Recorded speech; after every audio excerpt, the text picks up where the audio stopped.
क्या आपने कभी ऐसा घर देखा है जहां दिन में भी अंधेरा रहता हो, जहां परिंदे उड़कर नहीं जाते और जहां जाने वाला अक्सर वापस नहीं आता?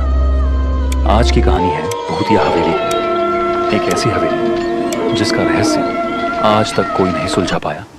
ये कहानी है रामगढ़ नाम के गांव की। गांव से थोड़ा बाहर जंगल के बीचों बीच खड़ी थी एक पुरानी हवेली। लोग कहते थे 20 साल पहले वहां एक अमीर परिवार रहता था। एक रात अचानक पूरी हवेली से चीखों की आवाजें आई। सुबह जब गांव वाले पहुंचे तो हवेली खाली थी, ना कोई लाश, ना कोई जिंदा इंसान।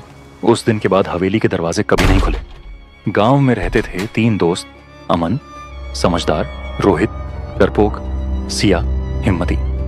एक दिन अमन बोला, क्या सच में हवेली में भूत है या ये सिर्फ अफवाह है? रोहित डरते हुए बोला, भाई वहां जाने वाले लौटे नहीं। सिया मुस्कुराई, अगर डर से भागते रहोगे तो सच कभी नहीं पता चलेगा। और उसी रात तीनों हवेली जाने का फैसला कर लेते हैं। आधी रात, चांद बादलों में छुपा हुआ, हवेली का गेट अपने आप चर की आवाज के साथ खुल गया। रोहित बोलता है, मैं कह रहा हूँ वापस चलो। अंदर कदम रखते ही हवेली का दरवाजा धड़ाम से बंद हो गया। हवा ठंडी हो गई, मोमबत्तियां अपने आप बुझने लगी। एक पुराने कमरे में एक बड़ा सा शीशा लगा था। सिया बोली, देखो, शीशे में हम तीनों नहीं हैं। शीशे में 3 नहीं 4 परछाइयां थीं। अचानक शीशे पर लिखा उभरा, वापस जाओ। रोहित चीख पड़ा, लेकिन आवाज हवेली में गूंज कर गायब हो गई। ऊपर की मंजिल से घुंघरुओं की आवाज आई। एक सफेद साड़ी में एक औरत की परछाई दिखी। उसकी आवाज थी भारी और दुखी। इस हवेली में जो आया उसने मेरा दर्द नहीं समझा। वह आत्मा उसी परिवार की मालकिन थी। उसके साथ विश्वासघात हुआ था और उसी रात पूरा परिवार रहस्यमय तरीके से गायब हो गया। हवेली अब उसकी आत्मा का कैद खाना बन चुकी थी।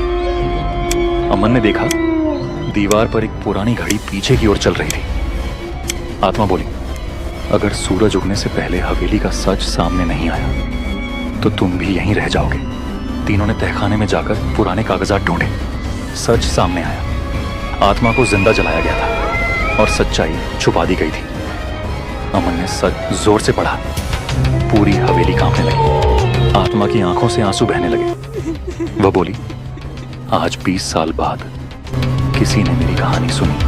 हवेली की दीवारें टूटने लगी और एक तेज रोशनी के साथ आत्मा गायब हो गई। दरवाजा अपने आप खुल गया। सुबह की धूप में तीनों हवेली से बाहर निकले। पीछे मुड़कर देखा, हवेली अब सिर्फ खंडहर थी। कुछ जगह भूतों से नहीं, दबी हुई सच्चाइयों से डरावनी होती है। कहानी यहीं खत्म होती है।